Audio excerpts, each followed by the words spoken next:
오늘 본문 말씀을 중심으로 하나님이 행하신 일, 이런 제목으로 말씀을 전하도록 하겠습니다. 자, 오늘 말씀을 보시면 바울이 1차 전도 여행을 이제 마무리하는 감동적인 장면입니다. 이런 바울이 이제 안디옥에서 파송을 받고 1차 전도 여행을 떠나잖아요. 그리고 나서 그 다 한번 돌고 난 아주 감동적인 장면입니다. 근데 19절을 보시면 우리가 지난주 잠깐 살펴보았죠. 충격적인 사건이 벌어집니다. 바로 루스드라에서 복음을 전했던 바울이 유대인들의 선동으로 말미암아 돌에 맞게 됩니다. 그냥 돌만 맞은 게 아니에요.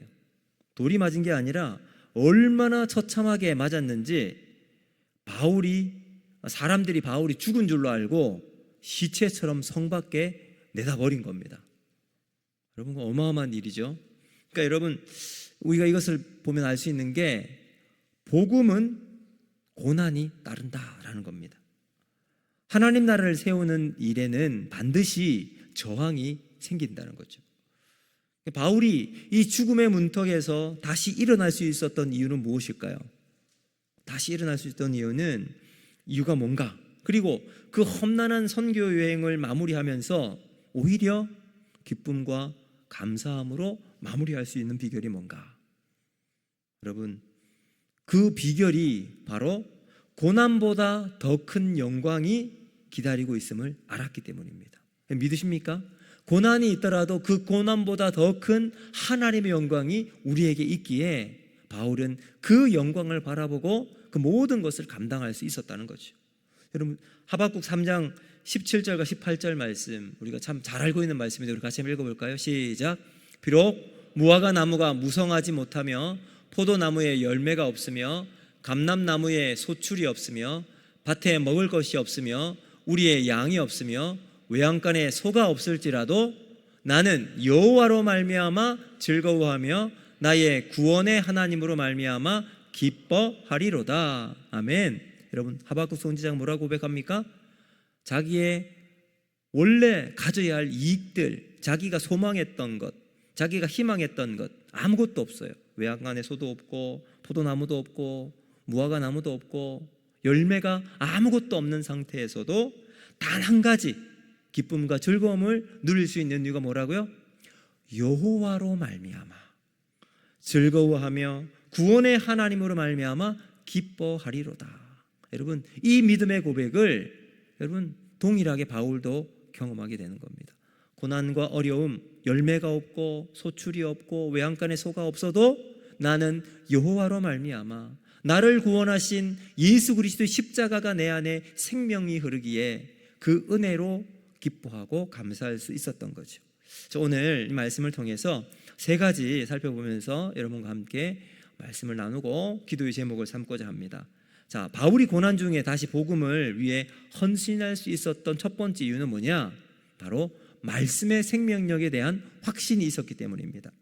자, 바울이 돌에 맞아 쓰러졌을 때 그리고 난 다음 20절에 놀라운 장면이 있는데요. 20절 말씀을 같이 한번 읽어보겠습니다. 20절 시작. 제자들이 둘러섰을 때에 바울이 일어나 그 성에 들어갔다가 이튿날 바나바와 함께 더베로 가서. 아멘. 제자들이 둘러섰습니다. 바울이 이제 거의 죽게 됐다고 그랬잖아요. 돌에 맞아서. 근데 제자들이 이제 걱정스러운 모습으로 바울을 보고 있었는데 그때 바울이 일어납니다. 다행이죠. 다행히 바울이 일어납니다. 그리고 난 다음 어떻게 해요? 그 성으로 들어가. 자기가 매맞은 그 성으로 다시 들어가요. 자, 여러분, 여기에 바울이 일어났다라는 단어를 쓰잖아요. 그 일어나다라고 하는 단어가 헬라어로는 아나스타스라는 단어예요. 아나스타스. 근데 여러분, 이 아나스타스는 우리 지난 주일 제가 설교할 때 쿰이라는 단어 기억하십니까? 쿰, 일어나다. 이건 그냥 일어나는 게 아니라 그랬죠. 죽어있던, 그리고 좌절하고 쓰러져 있고 아무런 힘을 쓸 수 없는 사람이 쿰 하면서 믿음이 들어가고 생명이 들어가 정말 탁 힘어도 일어서는 것. 죽었던 사람이 다시 살아나는 것. 그래서 달리다 굼 할 때 그 쿰의 단어와 동일한 단어가 헬라어로 쓰인 게 바로 아나스타스입니다. 그러니까 여러분, 지금 바울이 아나스타스, 쿰 하면서 일어나는 거예요. 여러분, 이 단어는 또 예수님의 부활을 설명할 때도 똑같은 단어가 사용됩니다. 사도행전 13장 34절 말씀인데요, 한번 볼까요? 시작.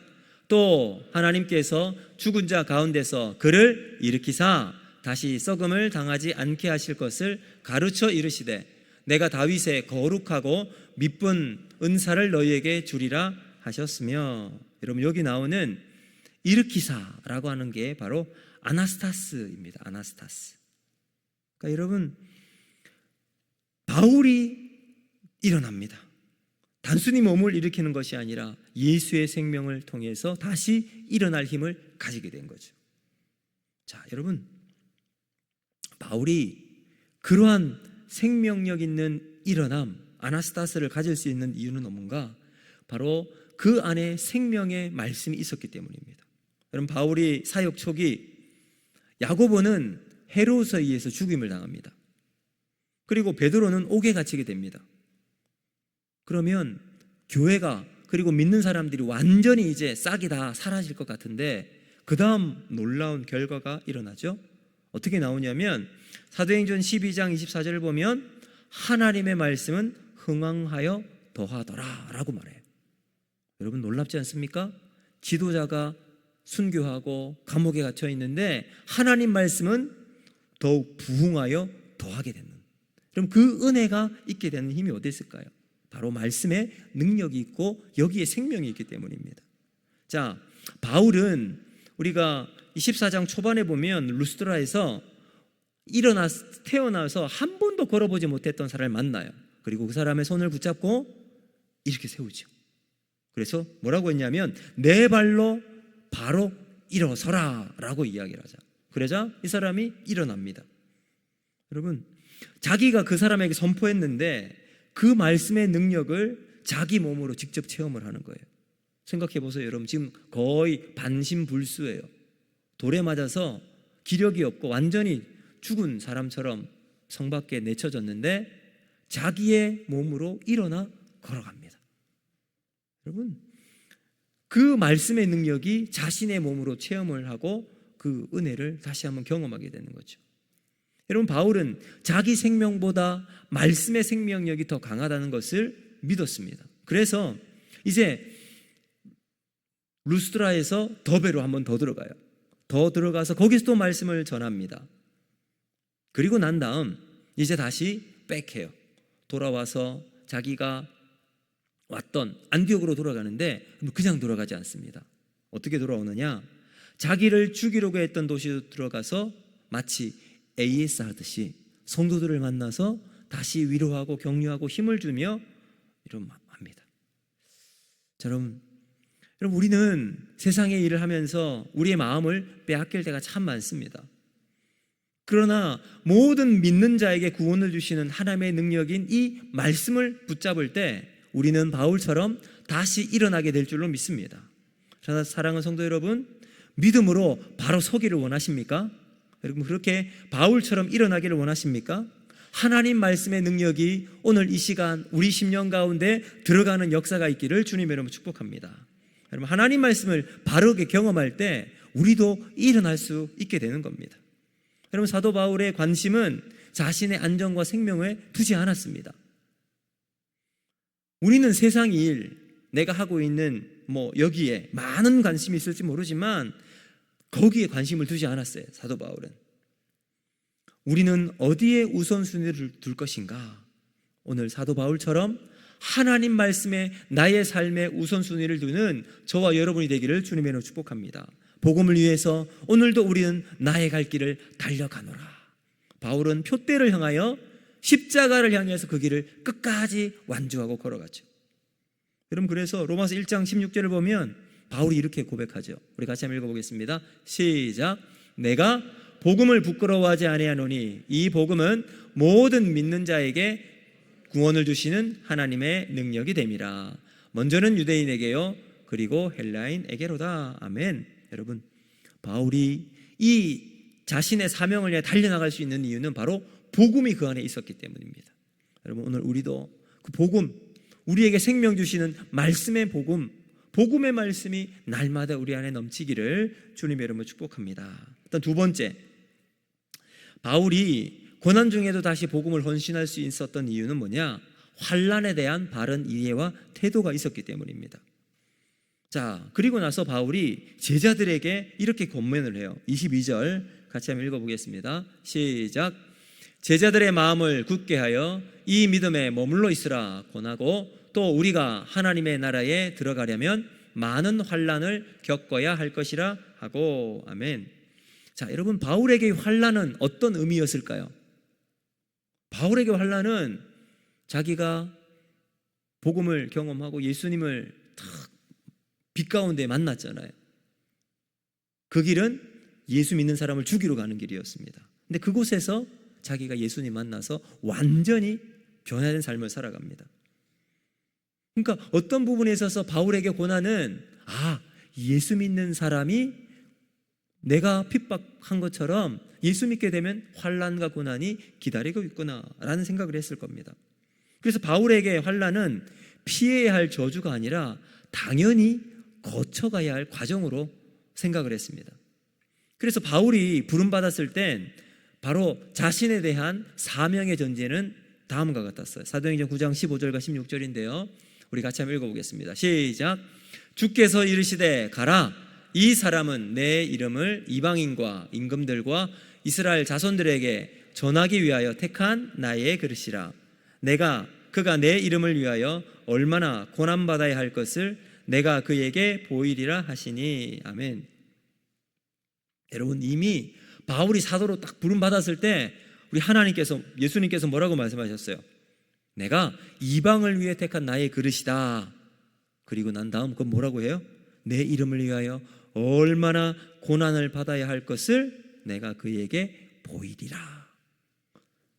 이 사도로 부름받았던 순간부터 파노라마처럼 자신 앞에 펼쳐질 그러한 이 상황들을 어쩌면 하나님께서 다 이야기하셨을 거예요.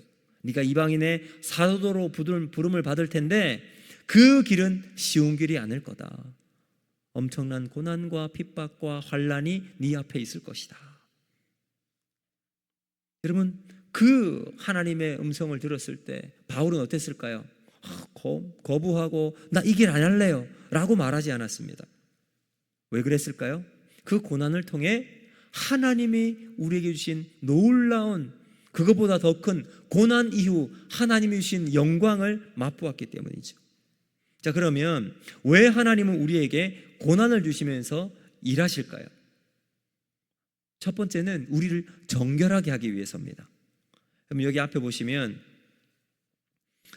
22절 이렇게 나오잖아요. 하나님 나라에 들어가려면 많은 환난을 겪으리라 라고 되어 있죠. 환난이라고 하는 이 헬라어 단어를 보면 들립시스라는 단어예요. 들립시스는 원래 어떤 단어하고 연결이 되냐면 고대 로마에 사용하던 탈곡기, 여러분 이제 곡식을 다 추수하고 나면 그 탈곡기를 거쳐서 이 열매를 하기 위해서 껍질을 벗게 되잖아요.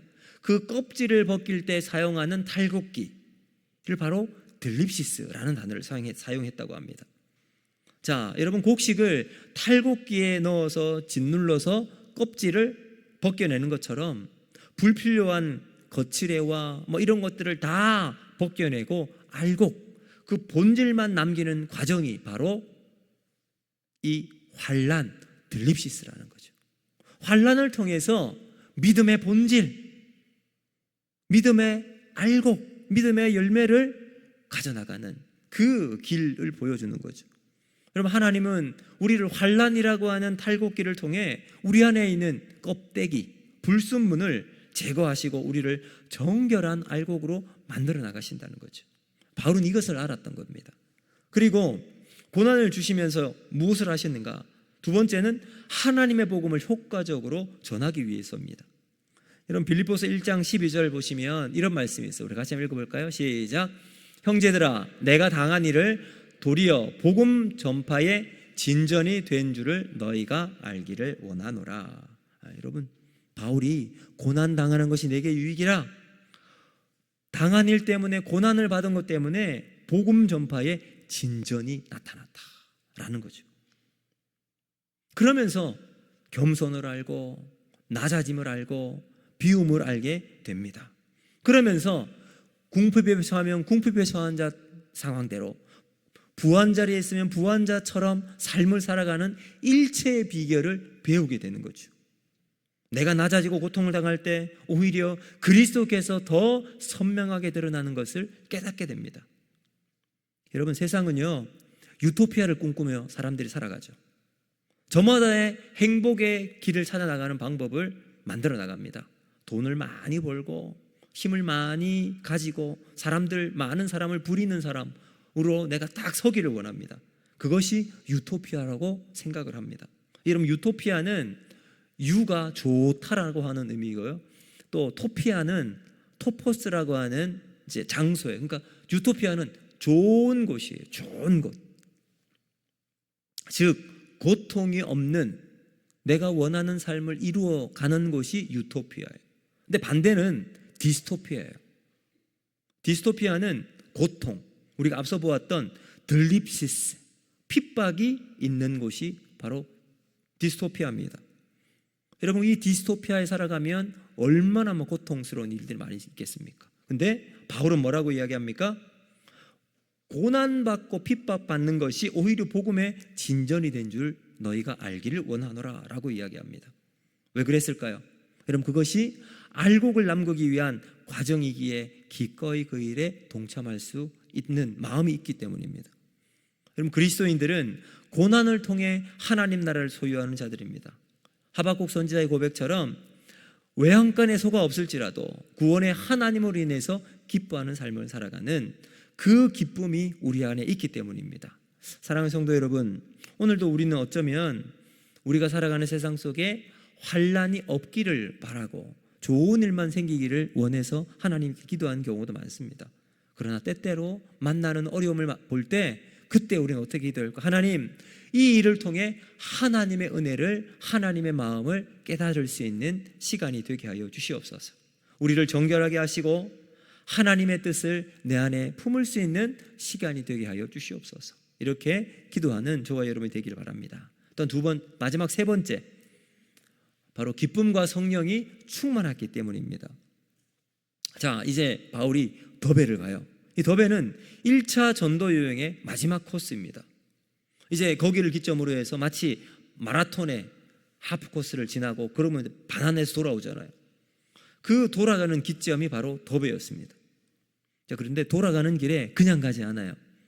이미 한번 거쳐왔던 것, 루스도라, 그 다음에 그 넘어서 이고니온 지방, 곳곳을 다 한 번씩 다 거쳐서 다시 돌아와요. 마치 자신이 전도했던 그 지역들 있잖아요. 때로는 그곳에서 돌을 맞아 죽을 뻔도 했고, 어쩔 수 없어서 피해서 다른 곳으로 갈 수밖에 없던 그 지역을 한 번씩 다 돌아갑니다. 그러니까 이것은 여러분 마치 영적인 AS를 해주는, 잘 지내고 있는지, 신앙생활 잘 하고 있는지 다시 한번 들러서 그곳에서 말씀으로 격려하고 살아갈 수 있도록. 여러분, 바울은 1차 전도여행을 갈 때는 전도를 하고 돌아올 때는 양육을 하는 거예요. 전도하고 양육하고, 전도했던 사람을 그 다음은 돌아보고 신방하고 기도 제목을 나누고 격려하고 돌아오고 있는 거죠. 여러분, 안디옥에서 더베까지 전도여행이라고 한다면 반대로 더베에서 안디옥으로 오는 길은 양육여행이었습니다.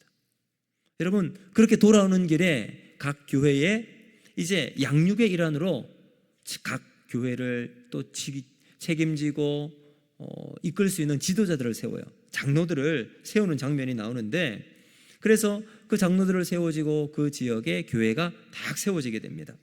자, 23절 한번 보실까요? 장로들을 어떻게 선택하고 세웠는지 같이 읽어보겠습니다. 시작.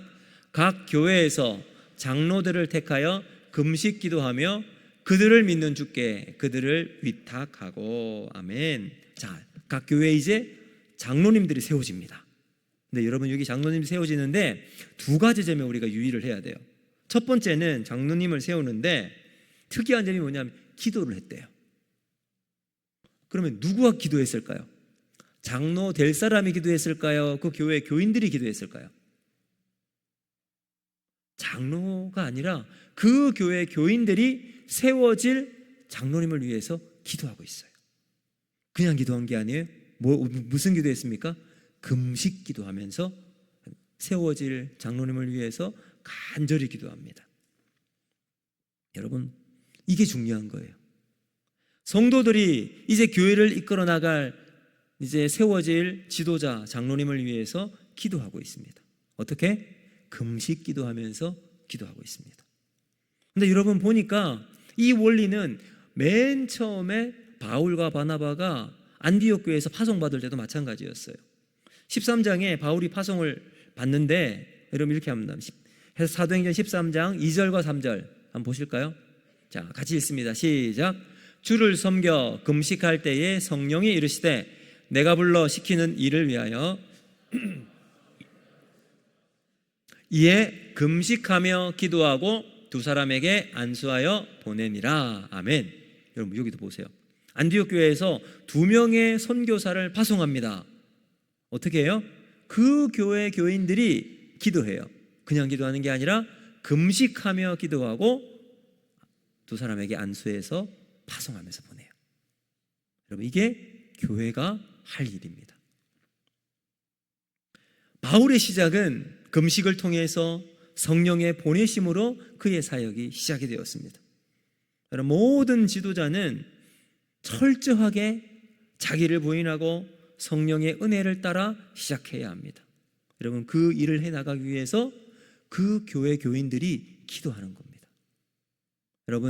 여러분들이 저와 우리 장로님들을 위해서 기도해 주시길 바랍니다. 그렇지 않으면 어떻게 될까요? 성령을 따라 하지 않고요. 뭐대로 할까요? 지멋대로 합니다. 내 멋대로 합니다. 내 멋대로 하는 교회는 어떻게 될까요? 내가 왕이다, 네가 왕이다 이러면서 막 촥촥 이 사람 저 사람 파가 날리게 되는 거예요. 그러나 성령이 이끌어 나가는 지도자가 있는 교회는 어떻게 될까요?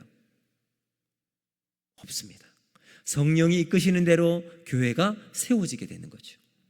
여러분 그게 교회의 본질인 겁니다. 여러분 자기가 죽지 않은 지도자는 자기가 낮아지지 않는 지도자가 있으면 어떻게 될까요? 그러면 자기가 드러나는 거예요.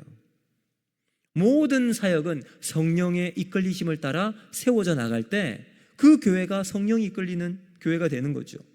그러니까 여러분 금식하는 것도 마찬가지예요. 금식의 본래 목적이 뭐예요? 그냥 내가 배 고른 게 아닙니다. 그냥 패스트, 그냥 내가 나를 고행시키면서 하기 위해서 금식하는 게 아니에요. 금식의 진짜 목적은 나를 비우고 성령님이 내 안에 들어와 나를 주장해 나가는 게 바로 금식의 목적입니다. 성령님께 내 주도권을 내어주는 게 바로 금식입니다. 바울은 자기가 세운 교회, 여러분 이제 1차 전도 여행을 하면 자기가 세웠잖아요. 각 교회들마다 탁 세웠습니다. 근데 그 세운 교회에 바울이 교회의 주인이 되지 않습니다. 내가 개척했다고 내가 주인이 되는 교회로 만들어 나가지 않는 거예요. 오직 성령의 인도하심을 맡깁니다. 그러면 그 교회는 누가 이끌어 나가는 교회가 돼요? 바울이 이끌어 나가는 교회가 아니라 성령이 이끌어 나가는 교회가 되는 거예요. 여러분 이 은혜가 있을 때 하나님이 축복하는 복된 교회가 될 수 있을 줄로 믿습니다. 여러분 바라기는 우리 옥포 제일교회도 우리 성령님께서 인도하는 그러한 교회가 되기를 주님 여러분 축복합니다. 자, 한 가지가 더 있어요. 그 다음 바울이 뭘 하냐면 주님께 위탁하는 믿음을 다 이야기합니다. 자, 23절 하반절을 보세요. 이렇게 말합니다. 그들이 믿은 주께 그들을 위탁하고 이렇게. 여러분 바울이 얼마나 신실한지 보세요. 바울은 각 교회들 이제 장로님 지도자를 세우고 난 다음 주님께 위탁합니다. 주님께 위탁해요. 사람이나 지도자를 의지하지 않고 주님만 바라보도록 만드는 거예요. 그 교회 개척자인 바울만 바라보도록 하지도 않고요. 이제 막 세운 지도자만 바라보지도록 않게 합니다. 누구만요?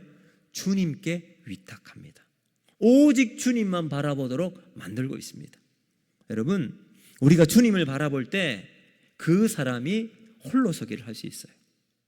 이건 참 중요해요. 믿음에서 정말 중요한 것 중에 하나가 바로 홀로서기입니다. 처음에 이제 신앙생활하면 이제 처음 온 새신자가 있어요. 새신자가 있으면 옆에서 막 도와줘야 돼요. 집사님 이제 처음 오시면 교회 분위기가 모르잖아요. 사도신경이 어디 있는지, 주기도문이 어디 있는지, 찬송가를 어떻게 찾는지, 성경 찾기는 진짜 힘듭니다. 그럴 때 옆에서 이렇게, 여러분 맨 처음 시작하면 사도신경으로 시작하는데, 사도신경은 성경책 제일 앞에 여기 있습니다. 그때 다른 분들은 눈 감고 하는데 눈 뜨고 보셔도 돼요. 옆에서 알려주면 되는 거예요. 그렇게 하면 예배 시작할 때 그분이 딱 사도신경 펴놓고 그렇게 읽고 이제 예배를 시작하는 거죠. 성경을 찾을 때도 여기가 이렇게 옆에 보면 이렇게 쭉 있는데 여기는 이쪽 부분에 있습니다 해서 찾아주면서 알려주는 거예요. 그러면 교회 문화가 너무 그분들에게는 이질적일 때 옆에서 도와주는 사람이 있어요. 자, 여기에 그렇게 바울이 도와주는 사람으로 지도자를 세웠습니다. 그러면 그렇게 예수 믿는 사람이 2년, 3년, 5년, 10년 동안 있는데 옆에서 계속해서 도움만 주세요. 그럼 될까요? 안 됩니다. 믿음에서 중요한 건 홀로서기예요. 처음에는 누군가 옆에서 붙잡아주고 같이 있어주기도 하지만 10년 지나도록 그 사람만 붙잡고 있으면 안 되는 거죠. 홀로서기를 해야 합니다. 믿음은 성장해서 홀로 하나님 앞에서 말씀을 통해 내가 은혜 받고 내가 기도하면서 하나님이 나에게 주시는 그 뜨거움과 믿음의 감격이 내 안에 있어야 되는 거예요. 믿음은 성장은 공동체 안에서 일어나기도 하지만 더불어서 나와 하나님과 1:1 관계 속에 말씀이 나에게 주시는 음성을 듣고 그 길을 걸어 나갈 때 우리의 믿음이 성장해 나가는 겁니다. 여러분 지금 바울이 그 이야기를 기도하고 있는 거죠. 여러분 믿음의 성장에서 홀로 굳건하게 믿음 안에서 잘 세워져 나가는 우리 모두가 되기를 바랍니다. 여러분 그러기 위해서는 우리는 어떻게 될까요? 오직 주님만 바라봐야죠. 주님 바라보고 믿음으로 살아가는 삶이 여러분 가운데 있기를 주님 여러분 축복합니다. 이제 말씀을 맺도록 하겠습니다. 여러분 그렇게 바울과 바나바는 다시 돌아와서 선교 보고를 이제 쭉 하고 있는데 아주 짧지만 강렬한 내용이 있습니다. 자, 26절과 27절 말씀 같이 한번 보겠습니다. 시작. 거기서 배 타고 안디옥에 이르니 그곳은 두 사도가 이룬 그 일을 위하여 전에 하나님의 은혜에 부탁하던 곳이라. 그들이 이르러 교회를 모아 하나님이 함께 하신 모든 일과 이방인들에게 믿음의 문을 여신 것을 보고하고. 아멘. 여기 한번 보세요. 바울이 이제 선교 보고를 합니다. 어떤 걸 보고를 해요? 자신이 수고했던 것. 내가 거기 갔는데 얼마나 힘들었는지 아세요? 어떤 사람이 나를 이렇게 막 때리는데 엄청 아프던데요. 돌 한번 맞아 보셨어요? 죽다 살아났잖아요. 이런 말 하지 않아요. 뭐 이야기합니까? 하나님의 은혜를 이야기합니다. 자신의 수고와 고생담 이야기하지 않아요. 우리 옛날 힘들었잖아요. 이거 얘기하지 않아요. 뭐 이야기합니까? 유대인들에게는 원망도 하지 않습니다. 아쉬움도 없어요. 여기 보면 26절. 이곳은 두 사도가 이룬 하나님께서 이미 이루신 일들을 말하고 있어요. 이것은 완수하다의 뜻이 있습니다. 이미 이루신 하나님의 일들을 이야기하고 있습니다. 그리고 이 모든 과정을 사도 바울은 만족해합니다. 그러니까 이것은 내 능력이나 열정이 이룬 것이 아니라 모든 것은 뭐다? 하나님의 은혜가 이 일을 이루셨습니다 라는 고백입니다. 여러분 우리가 교회 생활하면서 오랫동안 여러분 신앙생활 하셨잖아요. 오랜 신앙생활의 결과가 내가 이만큼 했잖아요. 뭐 별거 아니지만 제가 이렇게 했습니다 라고 이야기하는 순간 우리의 은혜는 다 까먹어 버리는 거예요. 내 능력, 내 방법, 내 열정, 내 뜻이 이루어진 것이 아니라 하나님이 하셨습니다. 이 믿음의 고백이 저와 여러분의 입술 가운데 나오기를 주님의 이름으로 축복합니다. 선교는 하나님이 하세요. 교회는 하나님이 하세요. 누구를 통해서? 저와 여러분을 통해서. 근데 우리는 통로에 불과한 거예요. 그럼 통로가 하는 일이 뭐가 있습니까? 여러분 터널은 이제 저 산 하나 넘어가려면 하루가 걸리는데 터널을 떨어서 1시간 만에 갈 수 있어. 그럼 터널이 자랑을 합니까? 내가 여기 딱 터널이잖아.